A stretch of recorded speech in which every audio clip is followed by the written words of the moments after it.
Was he a military genius or a political sycophant? Mao Zedong's most loyal disciple or his most dangerous traitor?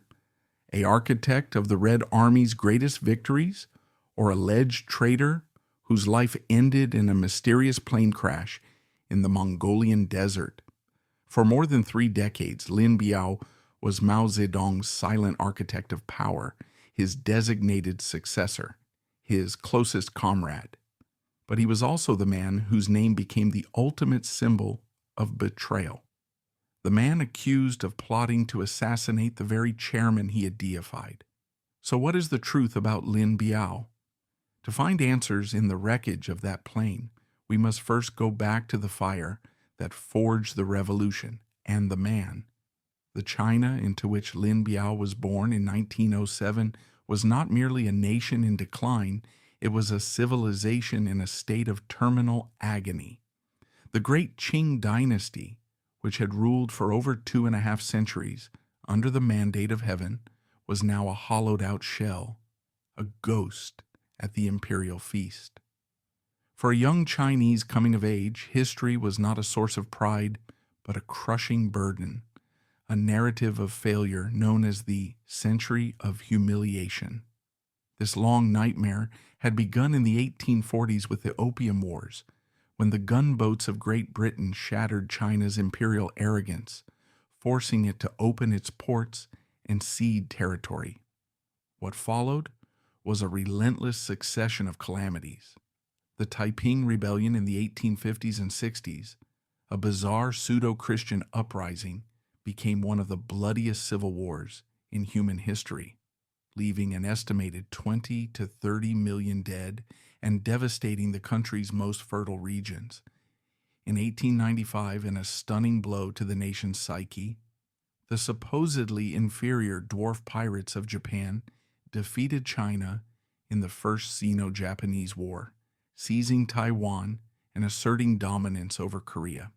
The humiliation was complete with the Boxer Rebellion of 1900, when a fanatical anti-foreign uprising was crushed by an 8-nation alliance that marched into Beijing, looted the Forbidden City, and imposed crippling indemnities.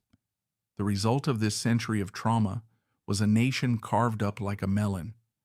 Foreign powers established concessions in major cities where they lived under their own laws, a constant visible reminder of China's lost sovereignty.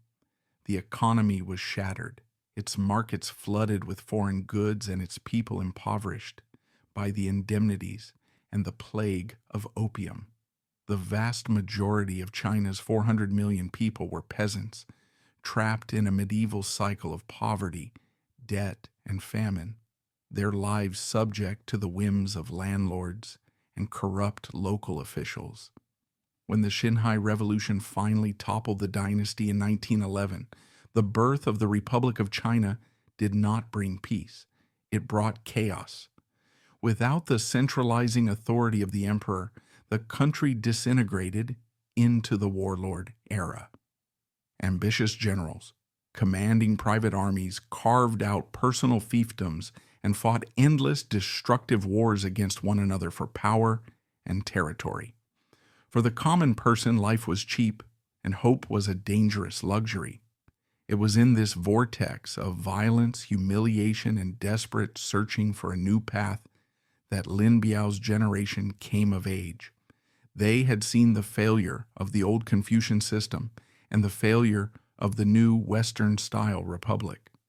They were hungry for a more radical solution, a new ideology that promised not just to reform China, but to tear it down and build it anew. The intellectual air crackled with revolutionary fervor. The May 4th movement of 1919, sparked by student protests against the Treaty of Versailles, called for the complete rejection of traditional culture in favor of Mr. Science and Mr. Democracy. But for many, even that was not enough. The promise of Marxism-Leninism, with its scientific certainty, its call for class warfare, and its blueprint for a utopian future, offered a totalistic and intoxicating answer to China's total crisis. It was a generation that believed history could be bent to their will, and they were willing to pay any price in blood to prove it.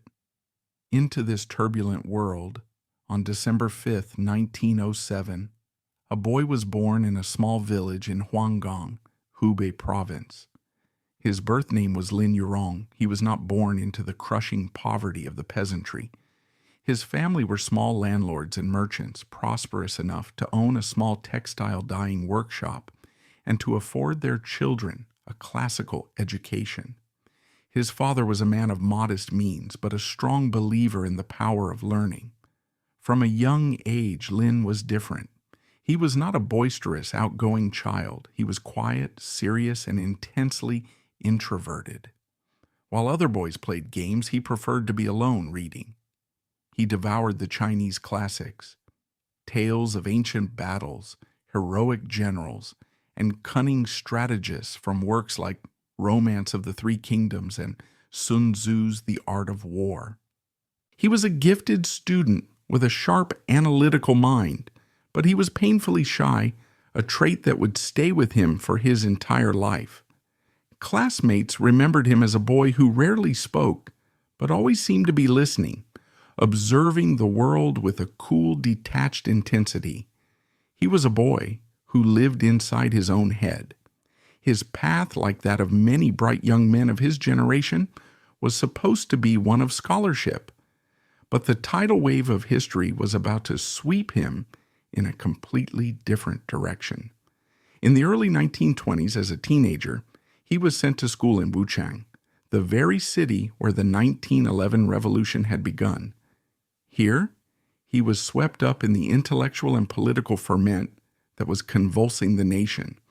He joined socialist youth leagues, read clandestine Marxist pamphlets smuggled in from Shanghai, and found in the promise of communist revolution a cause that gave his quiet, intense nature a powerful sense of purpose. The old world of scholarship no longer seemed relevant. The debates of intellectuals felt powerless in a country ruled by the gun. The only way to save China, he came to believe, was through military force, through organized, disciplined, revolutionary violence. In 1925, at the age of 18, he made a decision that would define the rest of his life. He turned his back on a classical education and traveled south to the revolutionary heartland of Guangzhou. There, he enrolled in the most famous and prestigious military institution in China, the Whampoa Military Academy. The Whampoa Military Academy was more than just a school. It was the crucible of the Chinese Revolution. Founded by Sun Yat-sen with Soviet funding and advisors, it was designed to create a new kind of Chinese soldier, a modern officer loyal not to a regional warlord, but to the party and its ideology. The academy was a strange and volatile mix of competing influences. Its commandant was the stern, right-wing militarist Chiang Kai-shek. Its powerful political director was the sophisticated and charismatic communist Zhou Enlai. Nationalists and communists, the Kuomintang and the Chinese Communist Party, trained side by side, united in their desire to crush the warlords, but deeply divided on what kind of China should replace them. Into this hothouse, the young Lin Biao arrived. The structured, disciplined, and purposeful world of the military was a perfect fit for his introverted, analytical mind. He was a model cadet. While he was not a natural leader in the charismatic sense, his instructors noted his exceptional grasp of tactics and strategy. He excelled not at inspiring speeches, but at the cold, hard geometry of the battlefield, spending his free time poring over maps and military history. It was at Whampoa that he formally joined the Chinese Communist Party, his commitment to the cause now absolute. He graduated in 1926 just in time to be thrown into the great military campaign that would make Chiang Kai-shek the master of China, the Northern Expedition. As a young platoon leader in the army, Lin Biao distinguished himself immediately. In the heat of battle, the shy, withdrawn young man was transformed. He was unnaturally calm under fire, coldly decisive, and possessed a tactical shrewdness that belied his youth. He rose through the ranks with astonishing speed, from a platoon leader to a regimental commander in little over a year. He was a natural soldier, a prodigy of war, but the fragile alliance that had made the northern expedition possible was about to shatter. In April 1927, Chiang Kai-shek, having captured the financial heart of China and Shanghai, turned on his communist allies in a brutal and bloody purge. The Shanghai Massacre marked the end of the First United Front and the beginning of a decades-long civil war. KMT troops, aided by local gangsters, hunted down and slaughtered thousands of communists, labor organizers, and suspected leftists in the streets. For thousands of young officers like Lin Biao, it was a moment of decision. Would they stay with their commandant, the victorious Generalissimo Chiang Kai-shek, or would they remain loyal to their now outlawed party?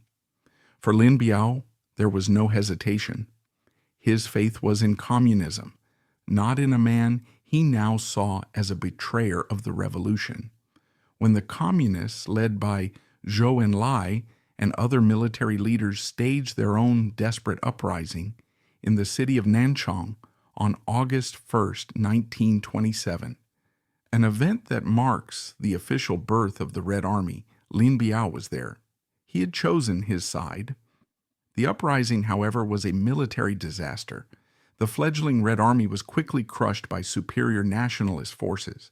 The survivors were scattered, forced to flee into the remote countryside to escape Chiang Kai-shek's merciless white terror. It was a time of chaos, desperation, and despair. But in this crucible of defeat, Lin Biao's qualities as a commander shone. Now a 20-year-old wanted man, he led the remnants of his battered regiment on a grueling, months-long fighting retreat through southern China. While other units disintegrated, his maintained its discipline. He had cast his lot with what seemed to be a hopeless, losing cause. It was a choice that would lead him down a path of incredible hardship, but also to a fateful rendezvous in the rugged Jinggang Mountains, where he would meet the man who would harness his military genius and set him on a course to the very pinnacle of power. This fugitive commander, now hunted by the state, was about to be tested in a crucible of fire and ice. Ahead of him lay a journey that would forge him into the sword of the revolution, test his loyalty in vicious internal party struggles, and ultimately give birth to his legend in the hellish ordeal of the Long March. The Chinese Revolution was nearly stillborn. By 1928, the fledgling Red Army, shattered by the KMT's White Terror, was not an army but a collection of scattered, hunted fugitives. In the remote, mist-shrouded Jinggang Mountains, a fragile spark of resistance survived. It was here that two forces converged, creating a partnership that would conquer a nation. One was the visionary, Mao Zedong, a poet and radical theorist who was developing a new and unorthodox strategy for peasant-based revolution. The other was the sword, Lin Biao, the quiet, 21-year-old prodigy of war who had led the disciplined remnants of his regiment to this mountain refuge. It is a journey through the desperate battles of the Jiangxi Soviet, the hellish crucible of the Long March, and the patriotic fire of the war against Japan. It was in this period that Lin Biao's loyalty to Mao was forged in the heat of internal party struggle. His military genius was mythologized in one of the greatest armed retreats in history, and his name was seared into the national consciousness as a god of war. But it was also a period that inflicted a grievous wound, not just on his body, but on his psyche, planting the seeds of the paranoia and pain that would haunt his later years. To understand the Red Napoleon, who would one day conquer Manchuria, we must first follow the young commander through the wilderness, where he learned to perfect the brutal, intricate art of people's war. The meeting of Mao Zedong and Lin Biao in the Jinggang Mountains was one of the most consequential in modern Chinese history. In Mao, Lin found a leader whose strategic vision resonated with his own tactical instincts.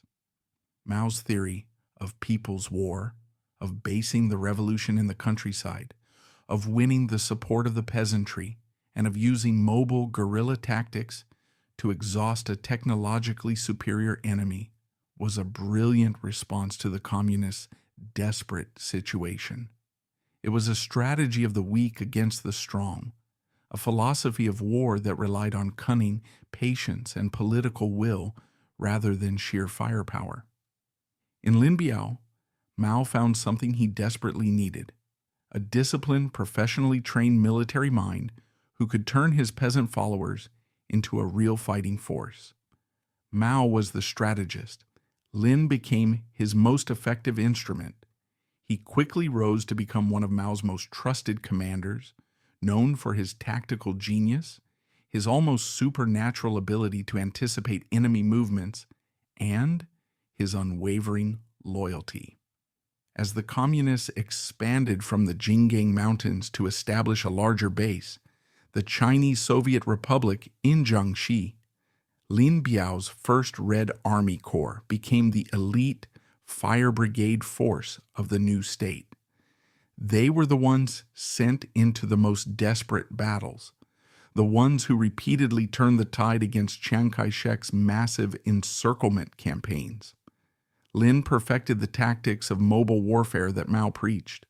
His signature moves became legendary among the Red Army: feigned retreats to lure enemy columns into carefully prepared traps, lightning-fast flanking maneuvers to strike where the enemy was weakest, and concentrating overwhelming force on a single point to achieve local superiority and annihilate one enemy unit before moving on to the next. However, this period was also defined by vicious internal party struggles. Mao's leadership was challenged by a group of Soviet-trained party leaders, known as the 28 Bolsheviks, who viewed his peasant-based strategy as unorthodox and his guerrilla tactics as cowardly. They advocated for a more conventional, positional warfare focused on capturing cities. Mao was briefly sidelined from military command, a dangerous time of political infighting. Many commanders wavered, but Lin Biao's loyalty to Mao never did. He recognized Mao's genius and consistently supported his military strategies, a decision that Mao would never forget. This bond, forged in the mountains of Jiangxi, would become the foundation of Lin's future rise. By 1934, the tide had turned. Chiang Kai-shek's Fifth Encirclement Campaign, guided by German military advisors, had tightened the noose around the Jiangxi Soviet, adopting a slow, methodical strategy of building blockhouses and strangling the Red Base. The KMT put the communists in an impossible position. The Red Army, now under the disastrous command of the Comintern advisor Otto Braun, was ordered to fight a conventional war, pitting its soldiers against KMT artillery and fortifications. It was suicide. Facing starvation and annihilation, the communists made a desperate gamble for survival. In October 1934, they abandoned their base and broke out, embarking on an epic year-long fighting retreat across the length of China. This was the legendary Long March. A force of over 86,000 men and women set out, but only a few thousand would survive. They marched and fought their way across 6,000 miles of the most difficult terrain on Earth. They crossed snow-capped mountain ranges where men froze to death in their sleep and traversed vast, treacherous grasslands where men sank into the mud and disappeared forever. Lin Biao, now just 27, was a commander of the vanguard, the tip of the spear that had to clear the path for the rest of the army. The early phase of the march was a catastrophe. At the Battle of the Jiang River, the Red Army was torn to pieces, losing more than half its strength The defeat shattered faith in the party's leadership. The critical moment came not in battle, but in a tense political meeting in the town of Zunyi in January 1935. Here, Mao Zedong seized his moment, launching a blistering critique of the disastrous military leadership. He argued for a return to his proven strategies of mobile guerrilla warfare. To win this showdown, Mao needed the support of the army's top commanders. Critically, Lin Biao, one of the most respected and battle-hardened young generals, threw his full support behind Mao. For Lin, it was a decision rooted in cold professional logic. He had seen Mao's strategies succeed and the Soviet-backed strategies fail. The backing of a key military leader like Lin was crucial. Mao emerged from the Zunyi Conference as the undisputed leader of the party. Once again, at a critical moment, Lin had backed the right man. With Mao in command, the character of the march changed. It became a masterpiece of feints and deceptions. Lin's First Army Corps executed some of its most daring feats, including the famous forced crossing of the Looting Bridge, a desperate charge across a suspension bridge stripped of its planks under heavy enemy fire. When the exhausted survivors finally reached their new remote base in the dusty Los Caves of Yan'an in late 1935, they were a shadow of the force that had set out. It had been a catastrophic military defeat, but Mao, a genius of propaganda, transformed it into a spiritual victory. The Long March became the foundational myth of Chinese communism, a story of heroic sacrifice and triumphant survival against impossible odds. And at the heart of that myth were its heroes, the godlike leader Mao Zedong and his brilliant, seemingly invincible young general, Lin Biao. The arrival of the full-scale Japanese invasion in 1937 provided the communists with a vital breathing space. Under the terms of the Second United Front, the Red Army was incorporated into the National Army, and Lin Biao was made the commander of the 115th Division of the 8th Route Army. He was about to deliver a blow to the Japanese that would make him a national hero. The Imperial Japanese Army, supremely confident and racially arrogant, had been sweeping through northern China with ease. The nation was desperate for a victory to shatter the myth of Japanese invincibility. In September 1937, at a narrow mountain pass in Shanxi province called Pingxingguan, Lin Biao laid a perfect ambush. He hid his troops on the high wooded slopes overlooking the pass. When a long column of Japanese supply troops and motorized units entered the trap, he sprung it. In a few hours of brutal, close-quarters fighting, his soldiers annihilated the Japanese column, killing over 1,000 elite soldiers and capturing a vast amount of supplies. In military terms, the Battle of Pingxingguan was a relatively small engagement, but its psychological impact was enormous. It was the first major victory won by Chinese forces against the Japanese. The news electrified the nation. Lin Biao overnight became a household name across China. He was hailed as a tactical genius, a god of war. But his triumphant career was almost cut short just a few months later. In 1938, while scouting in his captured Japanese greatcoat, he was mistaken for a Japanese soldier by a nervous sentry from a friendly warlord army and shot. The bullet passed through his back, severely damaging his nerves and spine. The wound was not fatal, but its consequences would haunt him for the rest of his life. It left him with a legacy of chronic, debilitating pain. This physical trauma exacerbated his natural introversion and nervousness, turning it into a crippling hypochondria that would manifest in bizarre phobias of wind, water, and light. The ever-victorious general was now a wounded, fragile man. Unable to command, Lin Biao was sent to the Soviet Union for medical treatment in late 1938, where he would spend the next 3 years. It was a quiet, frustrating period for a man of action. He served as the CCP's representative to the Comintern and reportedly attended lectures at the Frunze Military Academy, but he was far from the center of the war. It was during this time in Moscow that he met and married Ye Kun, a fiercely ambitious and politically astute young woman. She was the polar opposite of her reclusive and socially awkward husband. Their union was less a romance and more a political partnership. She would become his gatekeeper, his political operator, and ultimately a key and destructive force in his life. He returned to the communist capital of Yan'an in 1942, his health still fragile. His reputation as the hero of Pingxingguan was secure, but the years in Moscow had left him somewhat disconnected from the party's inner workings. As he recovered in the shadows, the war against Japan was grinding on, setting the stage for the final bloody act of the Civil War. The quiet marshal was about to be called upon to perform his greatest and most spectacular military masterpiece.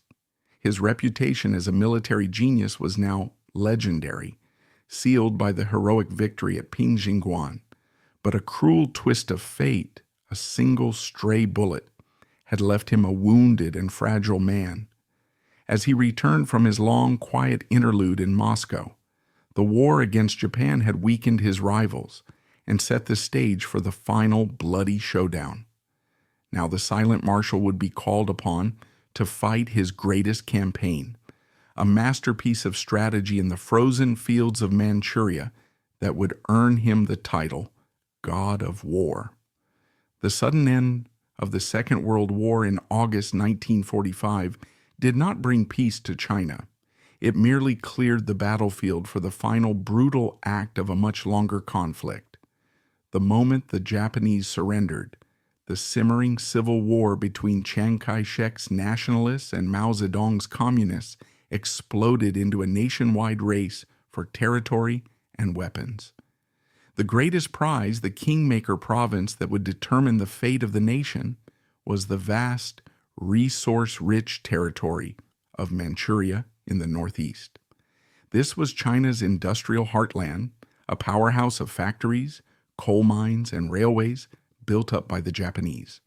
Both Mao and Chiang knew a fundamental truth: whoever controlled Manchuria would win China. It was a contest for which the communists were ill-prepared, an asymmetric struggle against a recognized government backed by a global superpower. To win this desperate gamble, Mao Zedong needed more than a competent commander. He needed a military genius. He turned to the one man whose caution was matched only by his brilliance, the silent marshal who had been recovering in the shadows. This chapter is the story of Lin Biao's military masterpiece. It is the account of how, in the frozen fields of Manchuria, he would defy his own chairman, turn a ragtag collection of guerrillas into the most powerful army in Asia, and, in a series of breathtaking campaigns, destroy Chiang Kai-shek's best forces, earning him the title of the Red Napoleon and delivering a continent to his revolution. Chiang Kai-shek held every advantage. As the recognized leader of China, his American allies immediately began a massive airlift and sealift operation, transporting his best American-trained and American-equipped divisions to occupy Manchuria's major cities and railways. It was a race against time, and Chiang seemed to be winning decisively. From his remote base in Yan'an, Mao Zedong made the boldest and most consequential gamble of his career. He ordered 100,000 of his best cadres and soldiers to abandon their southern bases and make a grueling 1,000-mile trek north on foot. To command this monumental effort to forge a new army in the frozen north and face down Chiang's elite forces, he sent Lin Biao. When Lin Biao arrived in Manchuria in late 1945, the situation looked hopeless. his army cobbled together from local guerrillas and the exhausted soldiers who had marched north was a disorganized collection of poorly armed units. They were dressed in thin cotton uniforms, wholly unprepared for the brutal Manchurian winter where temperatures plunged to minus 30 degrees Celsius. For the first year and a half, the ever-victorious general experienced something he had rarely known: defeat. Outmanned and outgunned, his forces were pushed back again and again. Chiang's armies captured one major city after another. By the spring of 1946, Lin's forces had been driven from all major urban centers and were clinging to the rural hinterlands of the far north. The situation was grim, and the pressure from the party center in Yan'an was immense. Mao Zedong, the eternal revolutionary optimist, urged Lin Biao to be more aggressive. From his distant headquarters, he sent a stream of telegrams ordering Lin to hold on to the major cities, to fight set-piece battles, and to halt the KMT advance at all costs. But Lin Biao, the man on the ground, the cold analytical master of tactics, saw the reality of the situation. To fight Chiang's armies on their terms was suicide. It was the same mistake that had almost destroyed the Red Army in Jiangxi a decade earlier. In a series of tense and sometimes defiant exchanges with Mao, Lin argued for a completely different and deeply controversial strategy: a strategic retreat. He argued that they should abandon the cities and the railways, the very prizes they were supposed to be fighting for. They should melt into the vast rural hinterland where the KMT's modern army could not easily follow. They should trade space for time, ceding territory to preserve their forces. For Mao, this was a bitter pill to swallow. It looked like cowardice and was a political humiliation. But Lin was insistent, arguing that the army itself was their greatest asset. If the army was destroyed, the revolution was over. After weeks of tense debate, Mao, in a crucial act of trust that would alter the course of Chinese history, relented and gave his brilliant, stubborn commander the one thing he needed most: the freedom to fight the war his way. The strategic retreat was a masterpiece of deception. While Chiang's armies were bogged down occupying the captured cities, their supply lines stretched thin and their garrisons isolated in a hostile countryside, Lin Biao was anything but idle.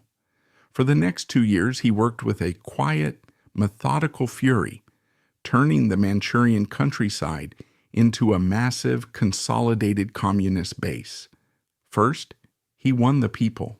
His political commissars fanned out across the countryside and implemented a radical and often brutal land reform program. They seized the vast estates of the landlords, held public struggle sessions, and distributed the land to millions of impoverished tenant farmers. For peasants who had never owned anything, this was not a political ideology. It was salvation. They gave Lin Biao's army their fervent, unwavering support. Their sons flocked to join his ranks, fighting to protect their newly acquired land. Second, he forged an army. He took the ragtag collection of guerrillas and turned them into a disciplined, professional fighting force, now called the Northeast Field Army.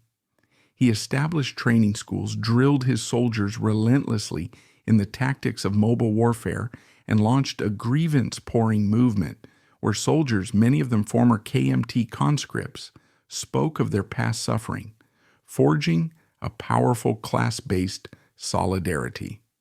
Finally, he armed his new army, ironically, with the help of his enemies. He systematically absorbed a constant stream of defectors from the corrupt and demoralized nationalist armies, who brought their American-made weapons with them. He also made deals with the occupying Soviet forces, who looked the other way as his troops emptied the arsenals of the defeated Japanese Kwantung Army, acquiring a massive stockpile of rifles, machine guns, and artillery. By the autumn of 1948, the tables had turned spectacularly. The hunter had become the hunted. Lin Biao's Northeast Field Army was now a massive, well-trained, well-equipped, and highly motivated force of over 1 million men. They controlled 97% of the Manchurian countryside. The ever-victorious general was ready to strike. In September 1948, Lin Biao unleashed his storm. He launched the Liaoshen campaign, the first of 3 massive, decisive campaigns that would end the Civil War. It was a battle of epic scale and strategic genius, a 52-day operation that would result in the complete annihilation of Chiang Kai-shek's elite forces in Manchuria. Lin's strategy was a masterpiece of deception and audacity. Instead of attacking the heavily fortified northern city of Changchun first, as Chiang expected, he made a daring long-distance march south and struck the critical railway junction of Jinzhou on the coast. It was a brilliant move. By capturing Jinzhou, he would cut off the KMT's land route of escape, trapping their entire 500,000-man army in Manchuria like rats in a cage. The battle for Jinzhou was savage. Chiang, realizing the danger, ordered his forces to relieve the city, but Lin's troops held firm. After a brutal assault, Jinzhou fell. The trap was sprung. The KMT armies in Manchuria were now completely isolated. Their commander in Changchun, seeing the hopelessness of the situation, surrendered his entire army of 100,000 men. The final act played out near the city of Shenyang, where the last great KMT field army was surrounded and systematically destroyed by Lin's forces. The Liaoshen campaign was a catastrophe of unimaginable proportions for Chiang Kai-shek. In just 52 days, he had lost nearly 500,000 of his best American-trained troops. It was not just a military defeat. It was a psychological shattering from which the nationalists would never recover. The balance of power in the Civil War had shifted decisively and irrevocably. The victory in Manchuria was the beginning of an avalanche. The morale of the nationalist armies across China shattered. Without pausing, Lin Biao's victorious army, now renamed the 4th Field Army, was redeployed south, marching towards the ancient capital of Beijing. In what became known as the Pingjin Campaign, he joined forces with other PLA armies. Faced with Lin Biao's unstoppable force of nearly 1 million battle-hardened soldiers, the KMT commander in Beijing, General Fu Zui, saw the hopelessness of his situation. To fight meant the senseless destruction of China's ancient cultural capital. In January 1949, after secret negotiations, he surrendered his entire army of 250,000 men without a fight. Lin Biao's troops marched into Beijing peacefully, greeted by cheering crowds. The fall of Beijing was the final nail in the coffin. In less than 3 years, Lin Biao had gone from a ragged guerrilla commander on the brink of defeat to the head of China's most powerful military. He was, without question, the People's Liberation Army's greatest general. On October 1st, 1949, Mao Zedong stood on Tiananmen Square to proclaim the founding of the People's Republic of China. Beside him stood Lin Biao, the architect of victory, a revolutionary hero at the absolute pinnacle of his military glory. But as the guns fell silent and the treacherous world of peacetime politics began, something strange happened to the god of war. At the moment of his ultimate triumph, the ever-winning general retreated to a world of darkness, illness, and political caution. In a decade lost, the silent marshal became a ghost at his own victory party, only to be thrust back into the center of a deadly power struggle, where he was forced to make a choice: loyalty or oblivion. While his former comrades and battlefield rivals were busy running the army, the government, and the economy, Marshal Lin retreated into a deep and mysterious seclusion. becoming the great enigma of the new regime. It is an exploration of Lin Biao's mysterious retreat from public life, a period shrouded in rumors of debilitating illness and strange phobias that turned a military genius into a recluse. We will then witness his stunning return to power, a consequence of a brutal political purge at a mountain resort, where he was forced to make a fateful choice between loyalty and oblivion. In choosing loyalty, the silent marshal would be handed a new weapon, the People's Liberation Army, and tasked with forging it into the chairman's personal sword. In the new hierarchy of the People's Republic, Lin Biao was placed at the very top. He was appointed to the Central People's Government Council, became one of several vice premiers in the State Council, and, most importantly, was named a vice chairman of the powerful Central Military Commission, second only to Mao and Commander-in-Chief Zhu Di in military authority. In 1955, when official ranks were introduced into the People's Liberation Army, his status was immortalized. He was named one of the 10 great marshals, a pantheon of revolutionary gods, his place in history seemingly secure. But these titles were largely honorary. Throughout the tumultuous 1950s, a decade that saw the brutal Korean War, the implementation of the first 5-year plan, and the intellectual purges of the anti-rightist campaign, Lin Biao was a ghost. He rarely appeared at the grand public functions in Tiananmen Square. He avoided crucial party meetings, often for months, even years at a time. While marshals like Peng Dehuai commanded the Chinese forces in Korea and ran the Ministry of Defense, Lin remained in the shadows. He became the great what-if of the new regime, a legendary general who had seemingly retired at the moment of his greatest victory. The official explanation, when one was offered at all, was always his poor health.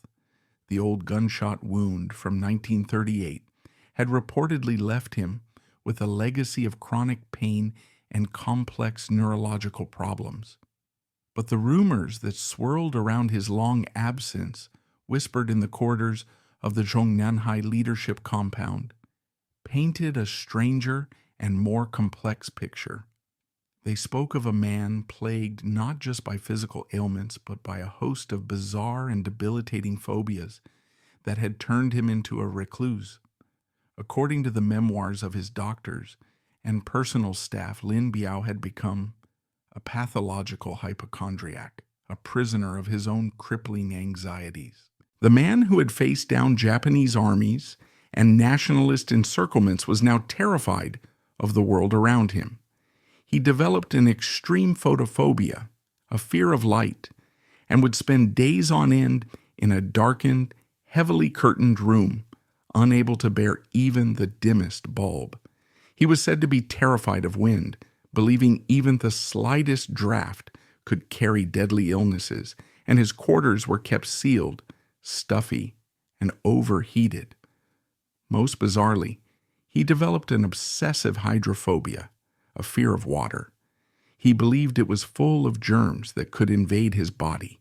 He refused to drink plain water or even tea, surviving on steamed buns and dry bread. He stopped bathing, instead insisting on being rubbed down with hot, wet towels, a process he endured with great anxiety. He complained of a bewildering array of symptoms: insomnia, headaches, dizziness, digestive problems that China's best doctors could not diagnose. Was this a psychosomatic manifestation of his old war wound? Or was it a severe, undiagnosed form of post-traumatic stress disorder? The psychological toll of 2 decades of brutal, unrelenting warfare finally catching up with him. The crucible had forged a hero, but it had also broken something deep inside the man. There is, however, a more cynical interpretation of his long retreat, that his illnesses were a convenient political shield. Lin Biao was a man of extreme, almost paranoid caution. He had witnessed the vicious factional struggles within the party from its earliest days, and understood that in the treacherous, high-stakes court of Chairman Mao, to be ambitious was to be a target, to be healthy and active was to be a potential rival. In the early 1950s, Mao launched the first of his great purges against senior leaders like Gao Gang and Rao Shushi. Lin observed this from the sidelines. By appearing to be a sickly, apolitical recluse with no interest in power, he made himself politically invisible.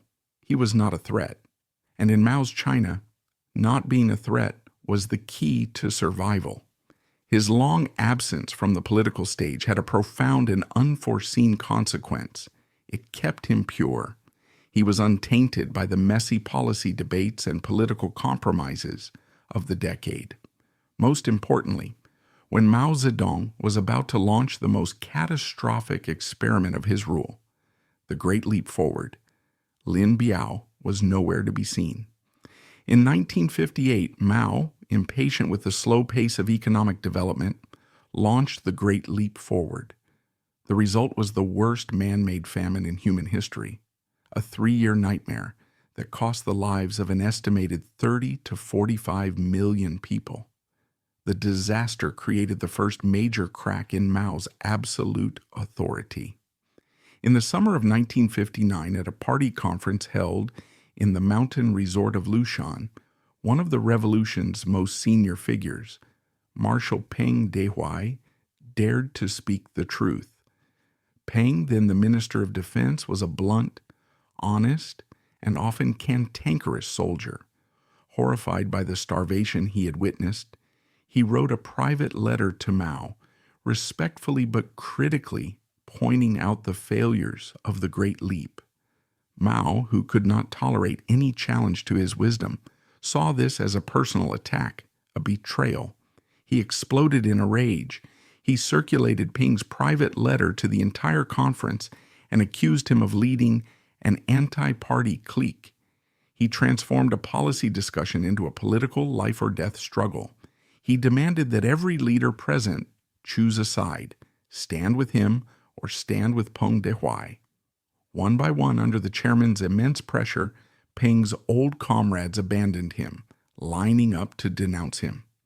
Lin Biao, who had been largely silent and observing, was now faced with the most important political choice of his life. He and Peng were old comrades, fellow marshals, who had fought together since the earliest days. But Lin was also a master of political survival. He understood the fundamental rule of Mao's court. One must never, ever oppose the chairman. He did what he had always done. He sided with Mao, and he did so with a devastating, calculated ferocity. He rose to deliver a blistering speech denouncing his old comrade. He did not engage with the substance of Peng's critique. Instead, he launched a vicious personal attack accusing Peng of bourgeois ambition and, most damningly, of being only outwardly obedient but inwardly disobedient to the chairman. It was a cold, cruel, and masterful act of political betrayal. It was exactly what Mao needed. Peng Dehuai was purged, stripped of all his positions, and cast into political oblivion. And in the wreckage of Peng's career, Mao needed a new minister of defense, someone of impeccable military credentials, but, more importantly, someone of unquestionable, absolute loyalty. He turned to the one man who had remained silent and pure in the shadows for a decade. He turned to Lin Biao. The silent marshal was back. He had spent a decade as a ghost. Now he was at the center of power. He had survived the purge and profited from it, but he had learned a terrifying lesson. Survival in Mao's court depended not on competence or past achievements, but on absolute, unswerving, and most importantly, visible loyalty to the chairman. He now commanded the largest army in the world, and he would set about remaking it in his own and Mao's image. Having returned from the shadows, his loyalty proven in the brutal purge of Peng Dehuai, Lin Biao was no longer a passive observer. As the new Minister of Defense, he understood that survival in Mao's court required absolute and visible devotion. He would now embark on his most ambitious political campaign, transforming the PLA into a bastion of Maoist zeal, and with the creation of the Little Red Book, becoming the high priest of the chairman's cult, thus forging the very weapons Mao would need to unleash his next great storm. Lin Biao's appointment as Minister of Defense in September 1959 marked his stunning return from the political wilderness. He had spent a decade as a ghost. Now he was back at the center of power, having learned a terrifying and invaluable lesson at Lushan. Survival in Mao's court depended not on competence, not on past achievements, but on absolute, unswerving, and most importantly, visible loyalty to the chairman. The quiet introvert would now transform himself into the high priest of the cult of Mao, a role he played with the same strategic brilliance and meticulous attention to detail that he had once applied to the battlefield. It is the story of how Lin Biao took the world's largest military and forged it into a vast political instrument, a bastion of pure Maoist orthodoxy and ultimately the chairman's personal sword. It is also the story of a small pocket-sized book with a bright red cover that would change the world, a secular Bible that would become the central icon of a political religion. In becoming Mao's most devout disciple, Lin Biao was not just securing his own position. He was providing Mao with the weapons he would need for his next and most destructive campaign. Lin Biao assumed command of an army whose morale was at a low ebb.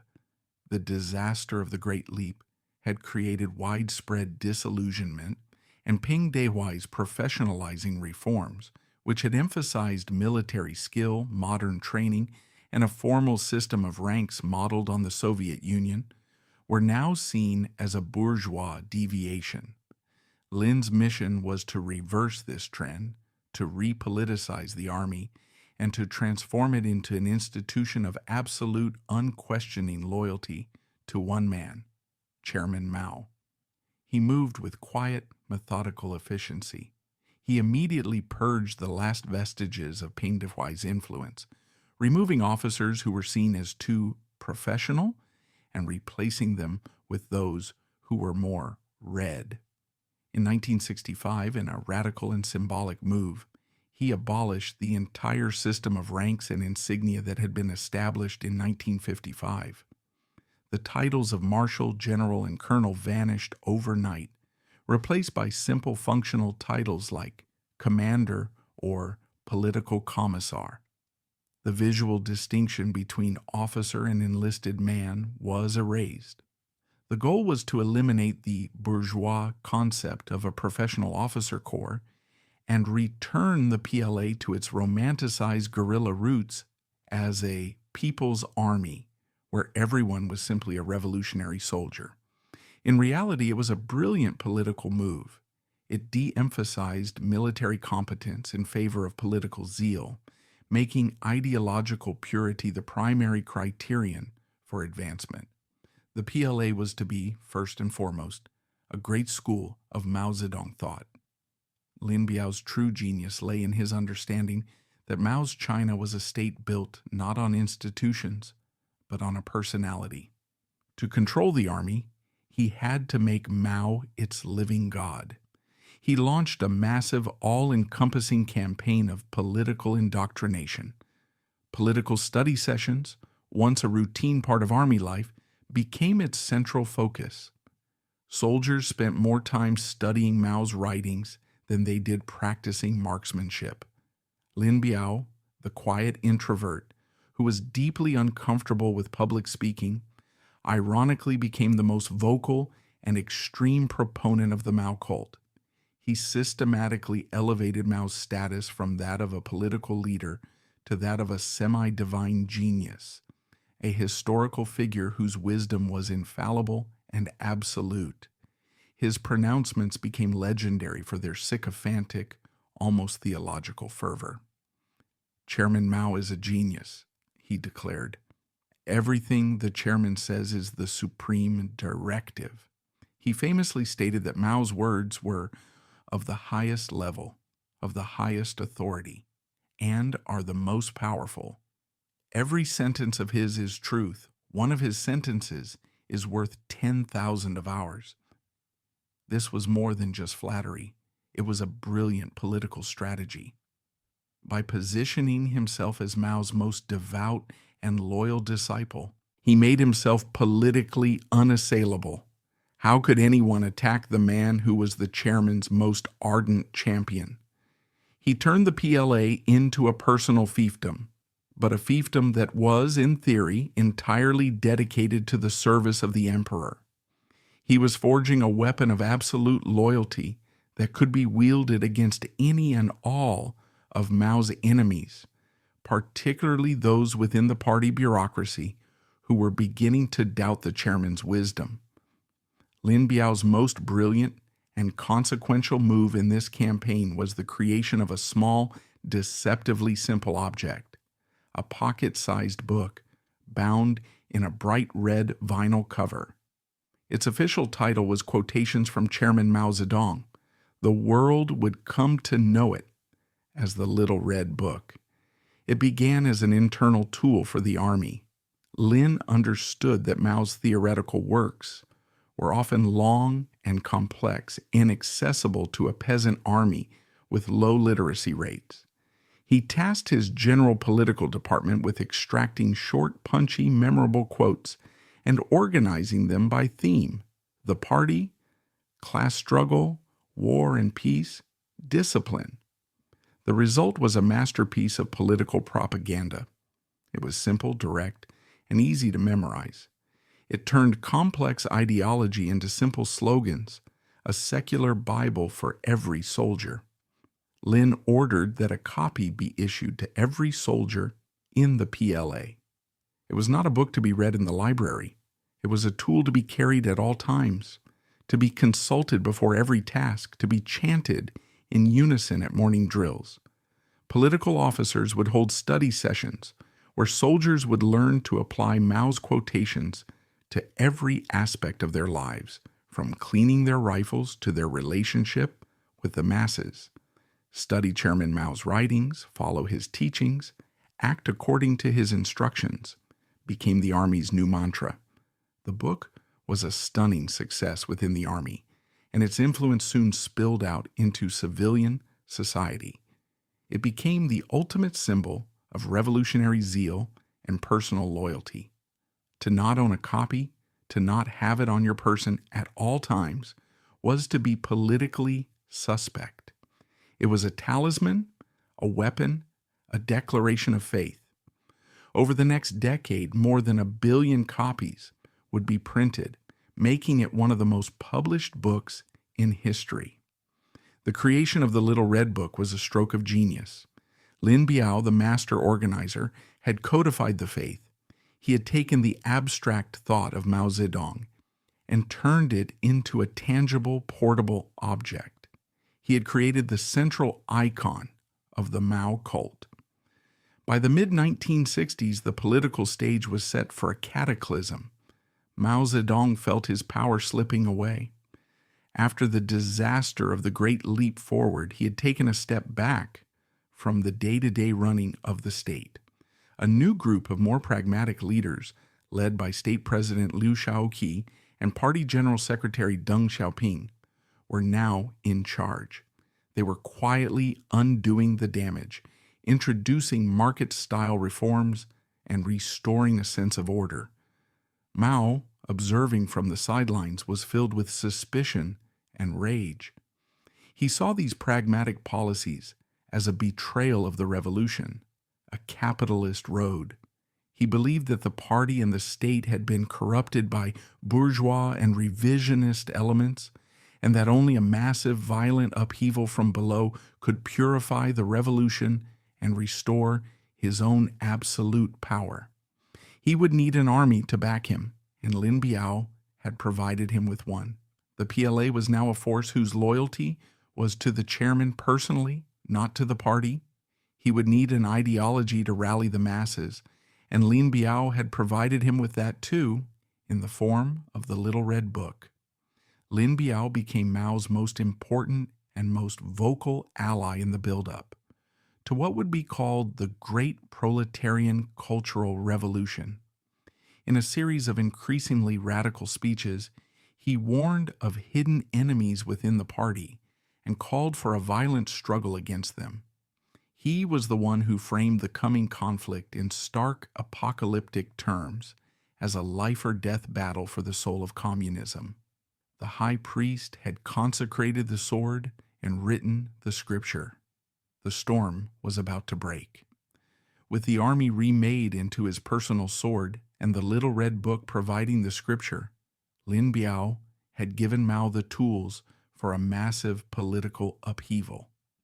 Now, as Mao prepared to launch the Great Proletarian Cultural Revolution, Lin would not be a bystander.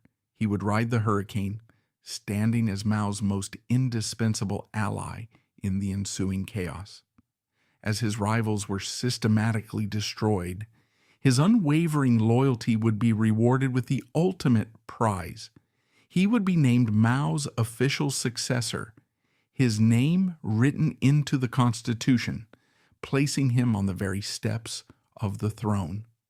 The stage was set. The sword had been consecrated and the scripture written. By 1966, Mao Zedong, feeling his revolutionary legacy being diluted by the pragmatic bureaucrats of his own party, was ready to unleash a storm. He would call it the Great Proletarian Cultural Revolution, but it was, in effect, a civil war that Mao declared on the very party he had created. To win this war, he needed two things: an army of fanatical true believers and an unshakably loyal military to back them. Lin Biao had provided him with both, and Lin Biao would ride upon that hurricane, standing as Mao's most indispensable and most visible ally during a decade of state-sanctioned madness. As China was plunged into chaos, as families were shattered, and a 5,000-year-old civilization was laid waste, Lin Biao's power grew in inverse proportion to the nation's stability. For his absolute loyalty, he would be rewarded with the ultimate prize, a position unprecedented in the history of any communist state. He would reach the steps of the throne, but it was a Faustian bargain, one that required him to become the high priest of a destructive cult, a choice that would seal his spectacular rise and sow the seeds of his own tragic destruction. In May 1966, the storm finally broke. Mao, with the absolute loyalty of the PLA guaranteed by Lin Biao, launched the Cultural Revolution. His primary weapon was not the army itself, but the youth of the nation. He called upon students to bombard the headquarters, to rise up and overthrow the capitalist roaders and bourgeois elements who, he claimed, had infiltrated the Communist Party. These students organized themselves into paramilitary groups known as the Red Guards. Fueled by a potent combination of youthful idealism, revolutionary fervor, and years of indoctrination, they became Mao's personal army of chaos.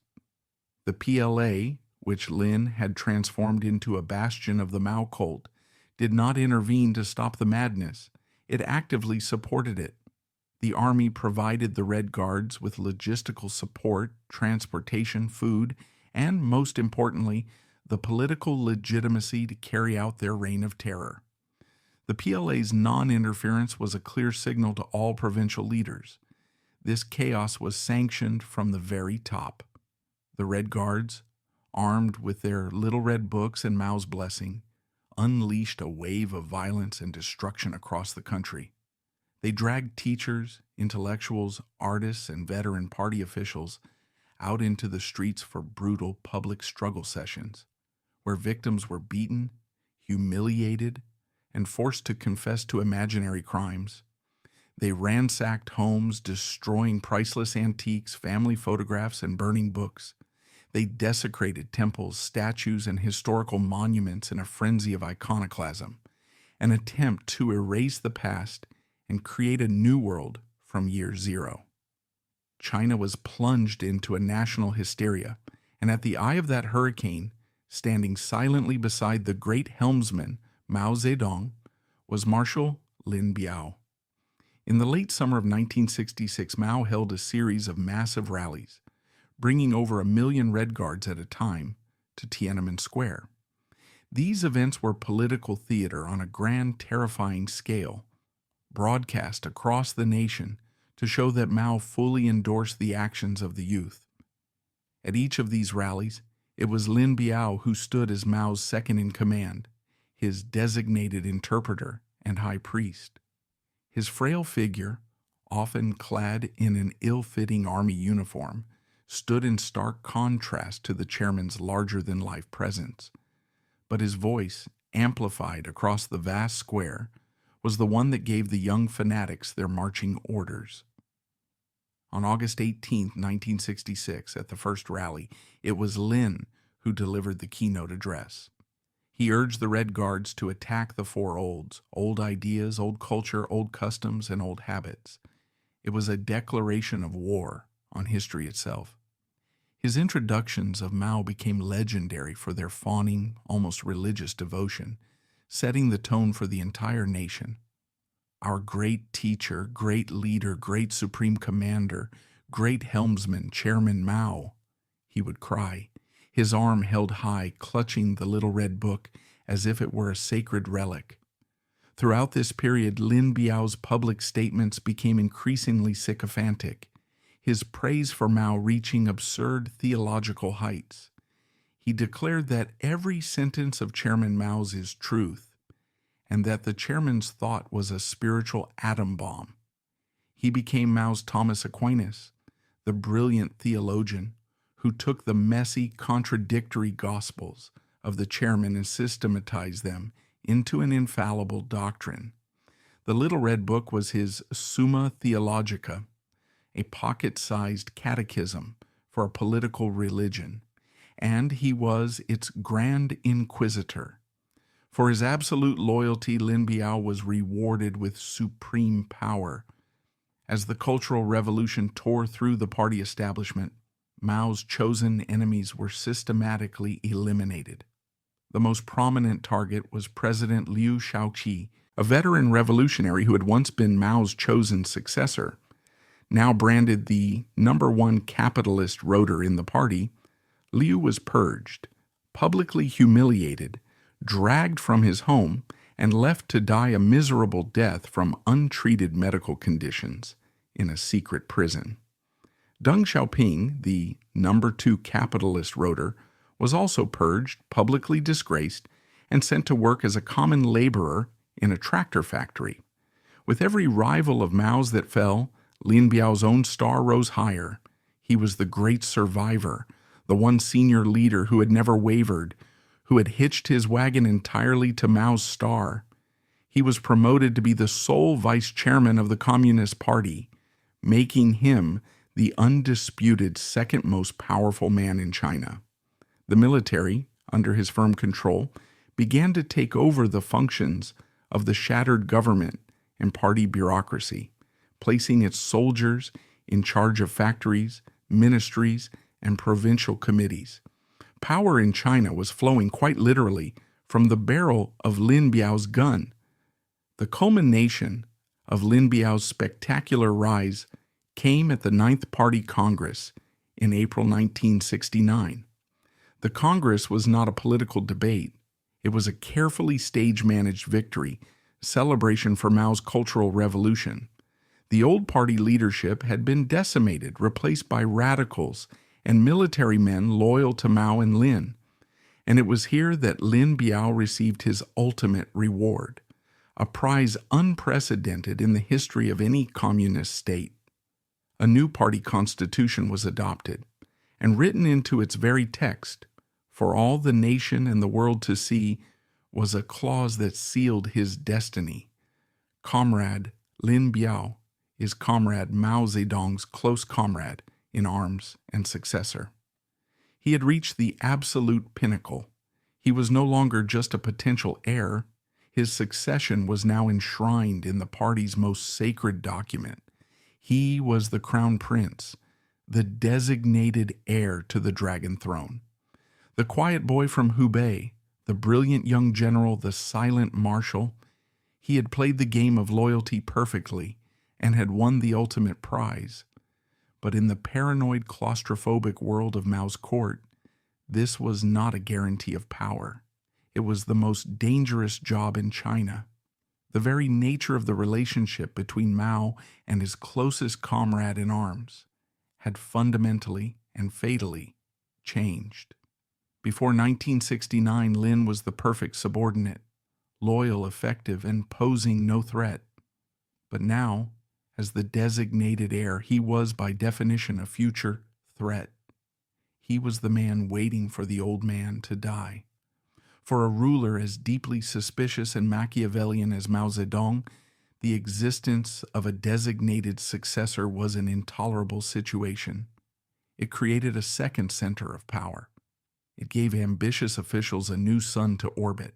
From the moment the new constitution was announced, the clock began to tick on Lin Biao's political and perhaps physical survival. The successor's crown was not a prize. It was the ultimate poison chalice, a truth known to every crown prince from the sons of Caesar to the heirs of Stalin. In naming him successor, Mao had not anointed him. He had marked him for death. He had reached the pinnacle, his position as heir enshrined in the party's most sacred document. But in the paranoid world of the Forbidden City, the successor's crown was not a prize. It was a political death sentence. The moment he was named heir, he became the greatest threat to an aging tyrant. And so began a swift and terrifying power struggle, a descent into suspicion and paranoia that would culminate in a showdown at Lushan and give birth to a desperate, shadowy coup plot in the killing ground of Mao's court. In the treacherous, almost Byzantine court of Chairman Mao, there was no position more dangerous than that of the designated successor. The moment Lin Biao's name was enshrined in the party constitution, his relationship with the chairman was fundamentally and fatally altered. He was no longer just Mao's most loyal servant. He was the heir apparent, the man who stood to gain everything from the chairman's death. And for a ruler as deeply suspicious as Mao Zedong, a man steeped in the betrayals of China's imperial history, the existence of a crown prince was an intolerable threat. A cold, undeclared war began in the highest echelons of the party. The final deadly power struggle would be a journey into the claustrophobic politics of the Forbidden City, where loyalty and ambition are indistinguishable, and where paranoia is the primary tool of statecraft. We will witness the swift and terrifying fallout between Mao and his chosen heir, the shadowy coup plot that was hatched in an atmosphere of desperation, and the final moves in a political chess game where the loser would not just be checkmated, but erased from history. The first signs of a rift were subtle, almost imperceptible, played out in the coded language of high-level Chinese politics. Mao, with his characteristic cunning, began to subtly undermine his successor. He started to criticize the over-the-top nature of the Mao cult, the very cult that Lin Biao had created to cement Mao's power. He began to express weariness with Lin's constant fawning praise, seeing it as a subtle way of kicking him upstairs, of turning him into a revered but powerless icon, while Lin and his military faction consolidated real power. For Lin Biao, it was a trap from which there was no escape. He was a man walking a razor's edge. To continue his praise of Mao was to be accused of insincerity and ambition. To stop was to be accused of disloyalty. To actively participate in governing was to risk being seen as usurping power. To retreat into his customary seclusion was to be seen as sullen and defiant. Every move was a potential misstep. The hero who had survived the long march was now lost in a political wilderness, stalked by the suspicions of the one man he had sworn his life to serve. The growing tension was exacerbated by the ambitions of their respective wives. Mao's wife, the radical ideologue Jiang Qing, saw Lin Biao and his military faction as a block to her own power. She began to clash with Lin's powerful and politically savvy wife, Ye Kun. The court of Chairman Mao was becoming a nest of competing factions, with the two most powerful men in China at their center. The Cold War turned hot at a party conference at the mountain resort of Lushan in August 1970, the same place where Peng Dehuai had been purged 11 years earlier, was now to become the setting for Lin Biao's political immolation. The central issue was the drafting of a new state constitution and whether to reinstate the post of state chairman. Lin Biao and his supporters launched a coordinated campaign to reinstate the post, and, in a move of seemingly supreme loyalty, insisted that Chairman Mao should once again assume the title. Simultaneously, they launched another campaign centered on the genius theory, arguing that Mao was a once-in-a-millennium genius whose status should be formally recognized. On the surface, it was the ultimate flattery. But Mao, the master of political subtext, saw it as an ambush. He saw the campaign as a cunning attempt by Lin Biao to use the Mao cult to build his own authority, to become the chief interpreter of the genius's thought. He saw it as a move to trap him in a cage of praise. Mao's reaction was swift and utterly ruthless. He did not attack Lin Biao directly. Instead, he employed his classic tactic of knocking the mountain to shake the tiger. He took aim at Lin's key supporters, denouncing them as rumor mongers and political swindlers. A terrifying wave of fear swept through the conference. Everyone understood the real target. The Lushan conference was a political disaster for Lin Biao. He had walked into Mao's trap. The implicit trust between the two men was shattered forever. Lin Biao left the mountain resort a marked man. He knew with the cold certainty of a seasoned political survivor that it was only a matter of time before the chairman came for him. In the desperate, paranoid atmosphere that followed, the official narrative released after Lin's death alleges that a shocking plot was hatched. According to this account, the center of the conspiracy was not the cautious, ailing Lin Biao himself, but his ambitious, arrogant, and hot-headed son, Lin Liguo. Lin Liguo, then, in his mid-20s, was a princeling of the revolution. As the son of the Minister of Defense, he had enjoyed a life of immense privilege and had risen with meteoric speed to a high-ranking position in the PLA Air Force.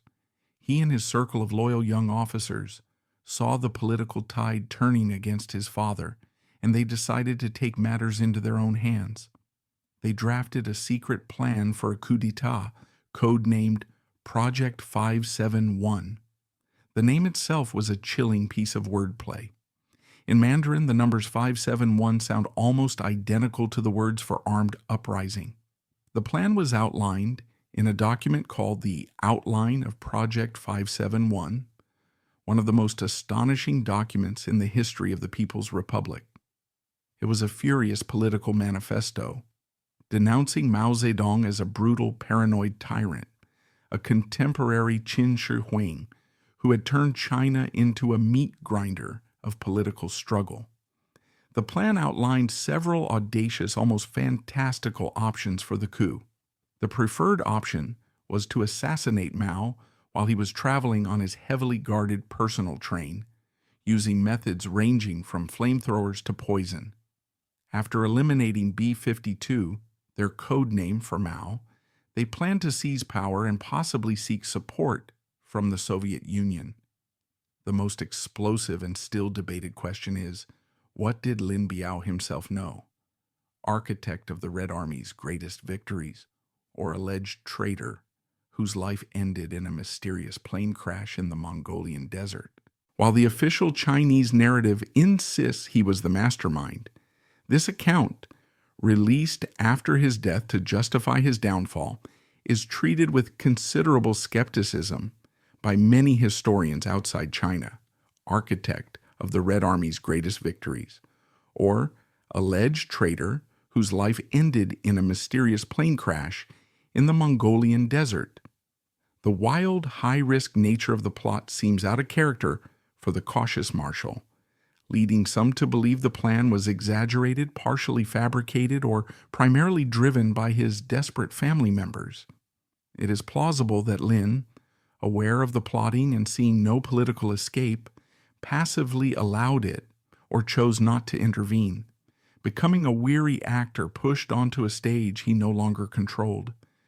In early September 1971, the plot began to unravel with the speed of a Shakespearean tragedy.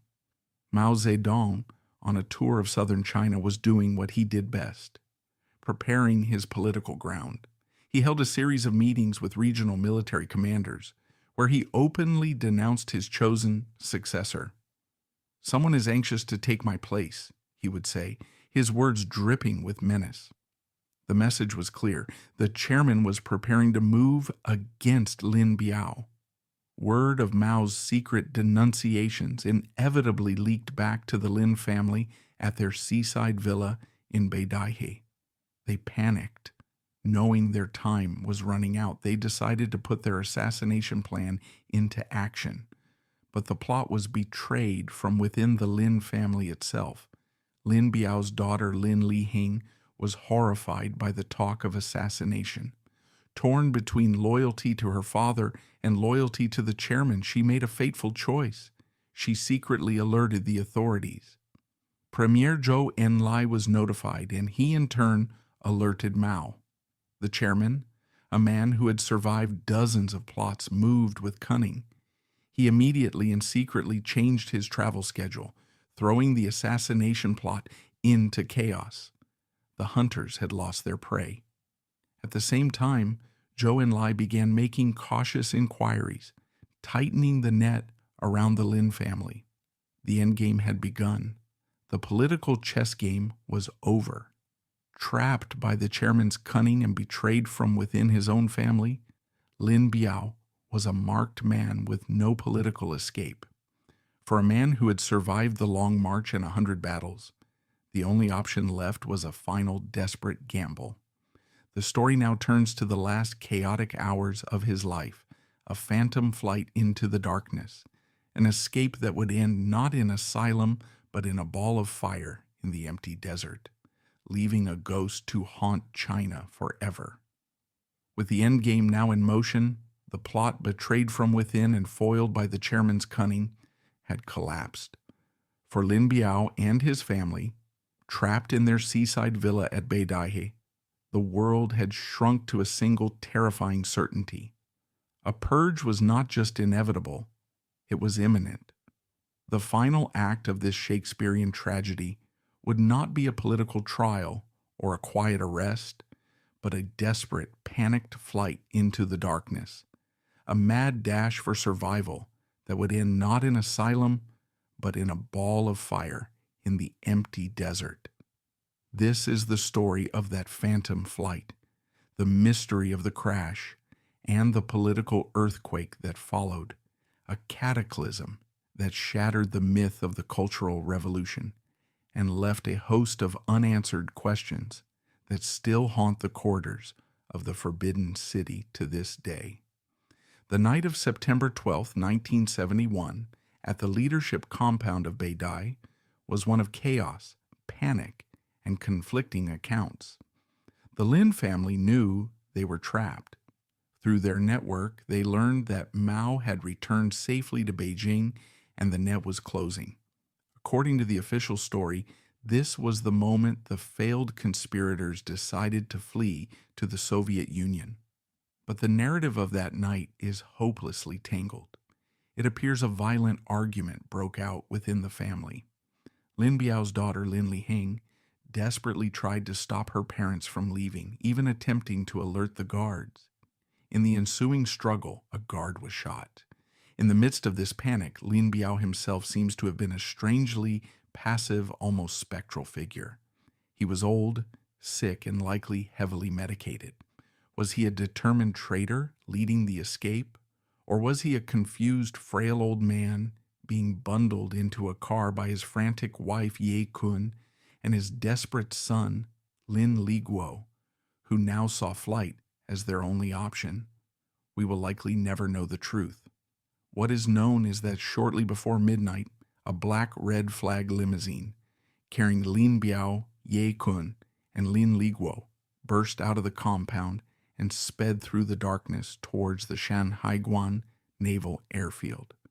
The scene at the airfield was one of sheer chaos. The Trident jet, a British-made passenger plane that was part of the VIP fleet, was being hastily prepared. The crew was incomplete. There was no co-pilot, no navigator, and no radio operator. Crucially, the plane had not been fully refueled for a long international journey.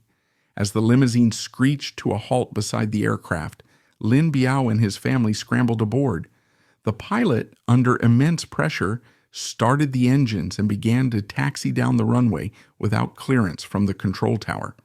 The jet, its lights off, hurtled down the dark runway, clipped a fuel truck parked near the edge, damaging its wing, and then clawed its way into the night sky just after 12:30 a.m.